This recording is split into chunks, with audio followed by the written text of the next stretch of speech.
Pada zaman Ahasiweros, dialah Ahasiweros yang merajai 127 daerah, mulai dari India sampai ke Ethiopia. Pada zaman itu ketika Raja Ahasiweros bersemayam di atas tahta kerajaannya di dalam benteng Susan, pada tahun yang ketiga dalam pemerintahannya, diadakanlah oleh Baginda perjamuan bagi semua pembesar dan pegawainya, tentara Persia dan Media, kaum bangsawan, dan pembesar daerah hadir di hadapan Baginda. Di samping itu Baginda memamerkan kekayaan, kemuliaan kerajaannya, dan keindahan kebesarannya yang bersemarak berhari-hari lamanya sampai 180 hari. Setelah genap hari-hari itu, maka Raja mengadakan perjamuan lagi 7 hari lamanya bagi seluruh rakyatnya yang terdapat di dalam benteng Susan, daripada orang besar sampai kepada orang kecil, bertempat di pelataran yang ada di taman istana kerajaan. Di situ tirai mirai daripada kain lenan, mori halus dan kain ungu tua yang terikat dengan tali lenan halus dan ungu muda bergantung pada tombol-tombol perak di tiang-tiang marmer putih, sedang katil emas dan perak ditempatkan di atas lantai pualam marmer putih, gewang dan pelinggam. Minuman dihidangkan dalam piala emas yang beraneka warna, dan anggurnya ialah anggur minuman raja yang berlimpah-limpah sebagaimana layak bagi raja.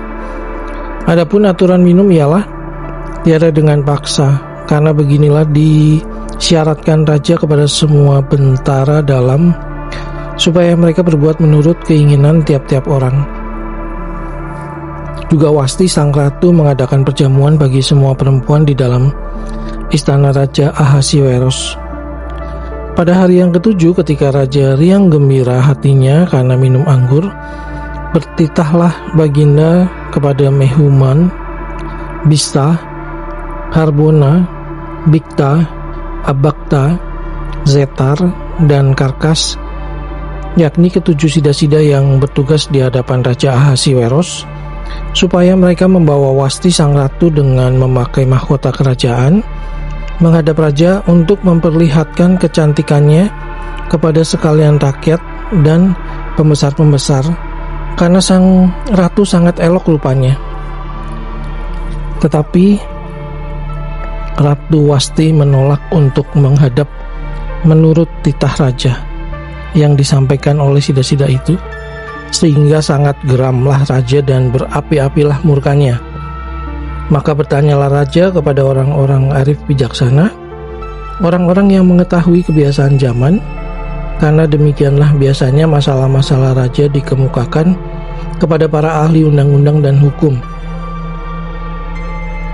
Adapun yang terdekat kepada Baginda ialah Tarsena, Setar, Atmata, Tarsis, Meres, Marsena, dan Memukan, ketujuh pembesar Persia dan Media yang boleh memandang wajah raja dan yang mempunyai kedudukan yang tinggi di dalam kerajaan. Tanya raja, apakah yang harus diperbuat atas Ratu Wasti menurut undang-undang, karena tidak dilakukannya titah Raja Ahasiweros yang disampaikan oleh sida-sida? Maka sembah Memukan di hadapan raja dan para pembesar itu, Wasti sang ratu bukan bersalah kepada raja saja, melainkan juga kepada semua pembesar dan segala bangsa yang di dalam segala daerah Raja Ahasiweros, karena kelakuan sang ratu itu akan merata kepada semua perempuan, sehingga mereka tidak menghiraukan suaminya apabila diceritakan orang. Raja Ahasiweros menitahkan supaya Wasti sang ratu dibawa menghadap kepadanya, tetapi ia tak mau datang. Pada hari ini juga istri para pembesar raja di Persia dan Media yang mendengar tentang kelakuan sang ratu akan berbicara tentang hal itu kepada suaminya, sehingga berlarut-larutlah penghinaan dan kegusaran. Jikalau baik pada pemandangan raja, hendaklah dikeluarkan suatu titah kerajaan dari hadapan baginda dan dituliskan di dalam undang-undang Persia dan Media, sehingga tidak dapat dicabut kembali, bahwa Wasti dilarang menghadap Raja Ahasiweros dan bahwa raja akan mengaruniakan kedudukannya sebagai ratu kepada orang lain yang lebih baik daripadanya. Bila keputusan yang diambil raja kedengaran di seluruh kerajaan, alangkah besarnya kerajaan itu, maka semua perempuan akan memberi hormat kepada suami mereka daripada orang besar sampai kepada orang kecil. Usul itu dipandang baik oleh raja serta para pembesar. Jadi bertindaklah raja sesuai dengan usul Memukan itu. Dikirimkanlah oleh baginda surat-surat ke segenap daerah kerajaan, tiap-tiap daerah menurut tulisannya dan tiap-tiap bangsa menurut bahasanya. Bunyinya, setiap laki-laki harus menjadi kepala dalam rumah tangganya dan berbicara menurut bahasa bangsanya.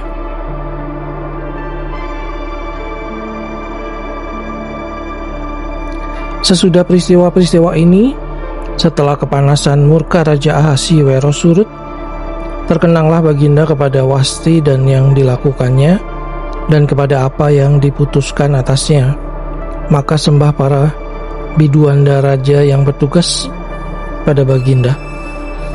Hendaklah orang mencari bagi raja gadis-gadis, yaitu anak-anak dara yang elok rupanya. Hendaklah raja menempatkan kuasa-kuasa di segenap daerah kerajaannya, supaya mereka mengumpulkan semua gadis, anak-anak dara yang elok rupanya, di dalam benteng Susan, di balai perempuan, di bawah pengawasan Hegai, sida-sida raja, penjaga para perempuan. Hendaklah diberikan wangi-wangian kepada mereka, dan gadis yang terbaik pada pemandangan raja, baiklah dia menjadi ratu ganti Wasti. Hal itu dipandang baik oleh raja dan dilakukanlah demikian.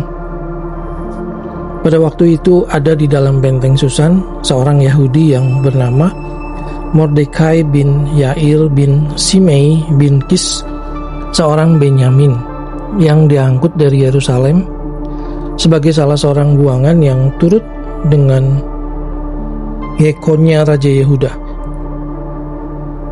Ketika ia diangkut ke dalam pembuangan oleh Raja Nebukadnezar, Raja Babel, Mordekai ini pengasuh Hadasah, yakni Esther, anak saudara ayahnya, sebab anak itu tidak beribu bapa lagi.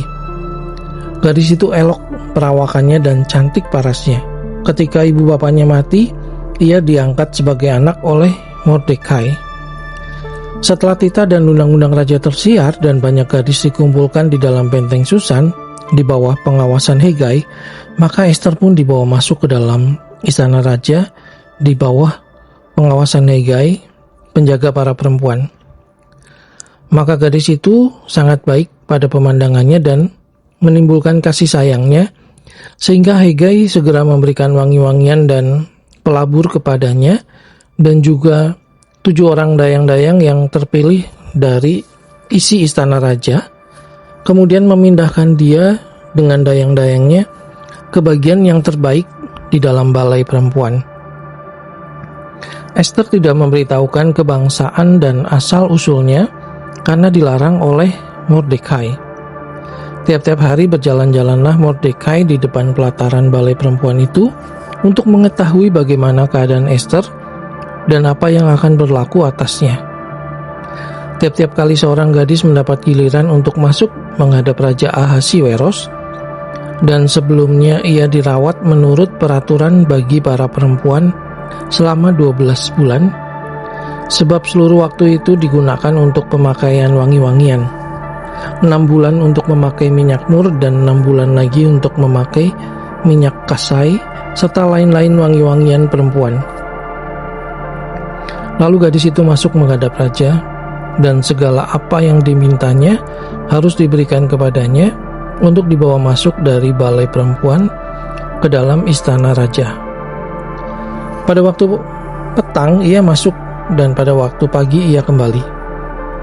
Tetapi sekali ini ke dalam balai perempuan yang kedua, di bawah pengawasan Saasgas Sida-Sida Raja, penjaga para gundik. Ia tidak diperkenankan masuk lagi menghadap raja, kecuali jikalau raja berkenan kepadanya dan ia dipanggil dengan disebutkan namanya. Ketika Ester anak Abihail, yakni saudara ayah Mordekai yang mengangkat Ester sebagai anak, mendapat giliran untuk masuk menghadap raja, maka ia tidak menghendaki sesuatu apapun selain daripada yang dianjurkan oleh Hegai, Sida-Sida Raja, penjaga para perempuan. Maka Ester dapat menimbulkan kasih sayang pada semua orang yang melihat dia. Demikianlah Ester dibawa masuk menghadap Raja Ahasiweros ke dalam istananya pada bulan yang ke-10, yakni bulan Tebet, pada tahun yang ke-7 dalam pemerintahan Baginda. Maka Ester dikasihi oleh Baginda lebih daripada semua perempuan lain, dan ia beroleh sayang dan kasih Baginda lebih daripada semua anak dara lain, sehingga Baginda mengenakan mahkota kerajaan ke atas kepalanya dan mengangkat dia menjadi ratu ganti Wasti. Kemudian diadakanlah oleh Baginda suatu perjamuan bagi semua pembesar dan pegawainya, yakni perjamuan karena Ester, dan Baginda menitahkan kebebasan pajak bagi daerah-daerah serta mengaruniakan anugerah sebagaimana layak bagi raja.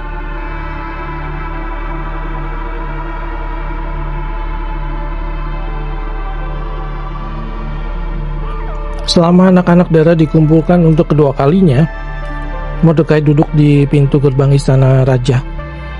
Adapun Ester tidak memberitahukan asal-usul dan kebangsaannya seperti diperintahkan kepadanya oleh Mordekai, sebab Ester telah berbuat menurut perkataan Mordekai seperti pada waktu ia masih dalam asuhannya. Pada waktu itu, ketika Mordekai duduk di pintu gerbang istana raja, sakit hatilah Bigtan dan Teres, dua orang sida-sida raja yang termasuk golongan penjaga pintu. Lalu berikhtiarlah mereka untuk membunuh Raja Ahasiweros. Tetapi perkara itu dapat diketahui oleh Mordekai. Lalu diberitahukannya kepada Ester, sang ratu, dan Ester mempersembahkannya kepada raja atas nama Mordekai. Perkara itu diperiksa dan ternyata benar. Maka kedua orang itu disulahkan pada tiang, dan peristiwa itu dituliskan di dalam kitab sejarah di hadapan raja.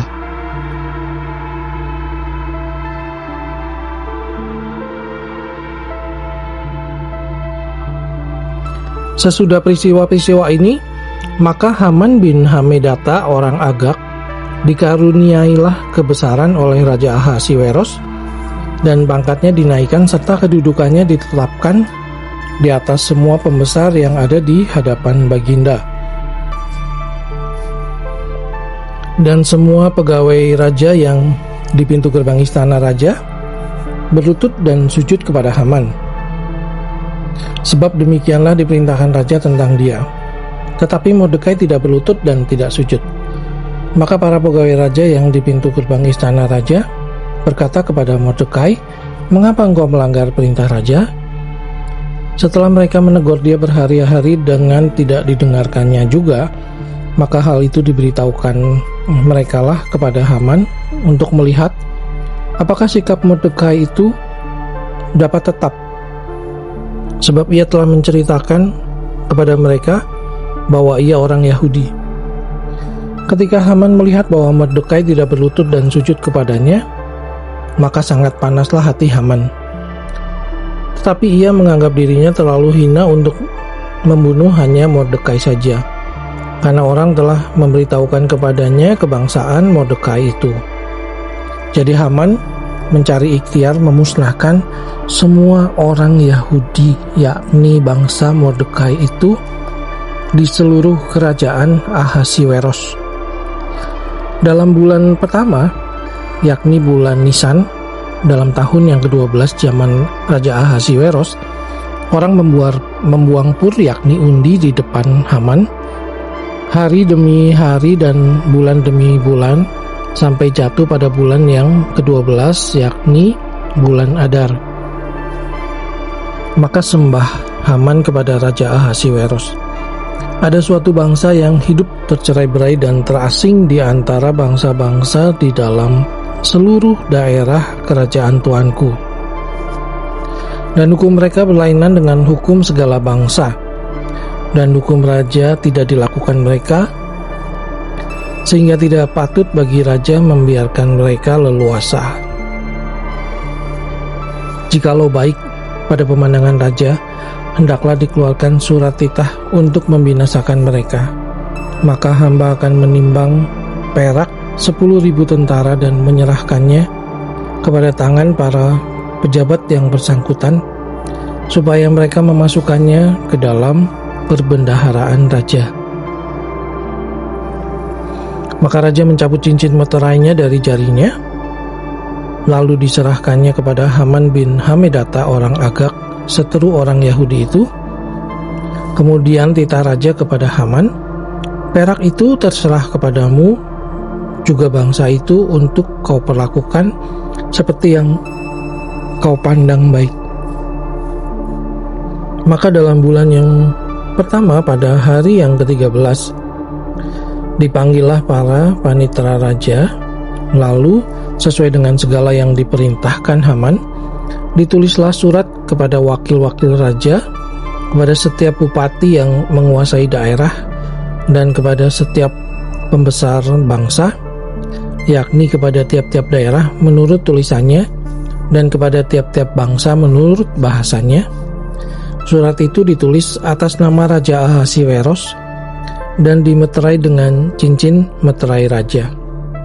Surat-surat itu dikirimkan dengan perantaraan pesuruh-pesuruh cepat ke segala daerah kerajaan, supaya dipunahkan, dibunuh, dan dibinasakan semua orang Yahudi daripada yang muda sampai kepada yang tua, bahkan anak-anak dan perempuan-perempuan, pada satu hari juga, pada tanggal 13 bulan yang ke-12, yakni bulan Adar, dan supaya dirampas harta milik mereka.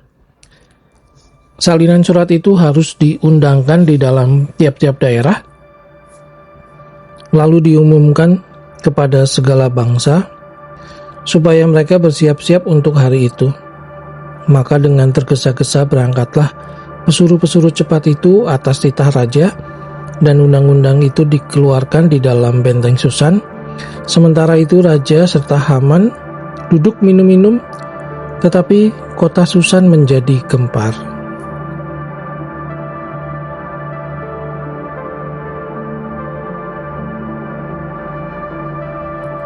Setelah Mordekai mengetahui segala yang terjadi itu, ia mengoyakkan pakaiannya, lalu memakai kain kabung dan abu, kemudian keluar berjalan di tengah-tengah kota, sambil melolong-lolong dengan nyaring dan pedih. Dengan demikian datanglah ia sampai ke depan pintu gerbang istana raja. Karena seorang pun tidak boleh masuk pintu gerbang istana raja dengan berpakaian kain kabung. Di tiap-tiap daerah kemana titah dan undang-undang raja telah sampai, ada perkabungan yang besar di antara orang Yahudi, disertai puasa dan ratap tangis. Oleh banyak orang dibentangkan kain kabung dengan abu sebagai lapik tidurnya.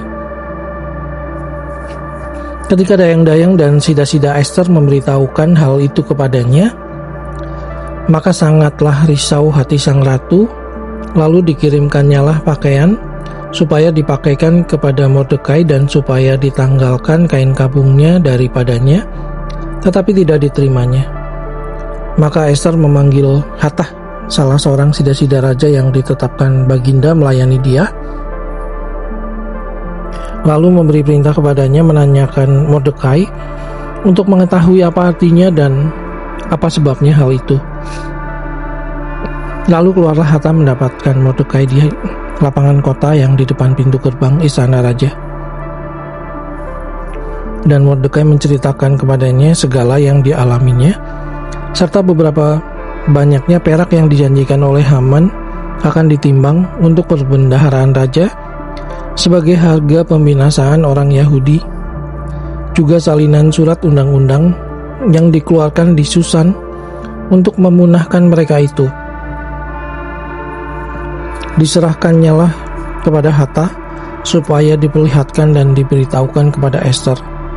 Lagi pula Hatta disuruh menyampaikan pesan kepada Ester supaya pergi menghadap raja untuk memohon karunia-Nya dan untuk membela bangsanya di hadapan Baginda. Lalu masuklah Hatta dan menyampaikan perkataan Mordekai kepada Ester. Akan tetapi Ester menyuruh Hatta memberitahukan kepada Mordekai semua pegawai raja serta penduduk daerah-daerah kerajaan mengetahui bahwa bagi setiap laki-laki atau perempuan yang menghadap raja di pelataran dalam dengan tiada dipanggil, hanya berlaku satu undang-undang, yakni hukuman mati. Hanya orang yang kepadanya raja mengulurkan tongkat emas yang akan tetap hidup. Dan aku selama 30 hari ini tidak dipanggil menghadap raja. Ketika disampaikan orang perkataan Ester itu kepada Mordekai, maka Mordekai menyuruh menyampaikan jawab ini kepada Ester. Jangan kira karena engkau di dalam istana raja, hanya engkau yang akan terluput dari antara semua orang Yahudi. Sebab sekalipun engkau pada saat ini berdiam diri saja, bagi orang Yahudi akan timbul juga pertolongan dan kelepasan dari pihak lain, dan engkau dengan kaum keluargamu akan binasa. Siapa tahu mungkin justru untuk saat yang seperti ini engkau beroleh kedudukan sebagai ratu. Maka Ester menyuruh menyampaikan jawab ini kepada Mordekai. Pergilah, kumpulkanlah semua orang Yahudi yang terdapat di Susan dan berpuasalah untuk aku. Janganlah makan dan janganlah minum 3 hari lamanya, baik waktu malam baik waktu siang. Aku serta dayang-dayangku pun akan berpuasa demikian, dan kemudian aku akan masuk menghadap raja. Sungguh pun berlawanan dengan undang-undang. Kalau terpaksa aku mati, biarlah aku mati. Maka pergilah Mordekai dan diperbuatnyalah tepat seperti yang dipesankan Ester kepadanya.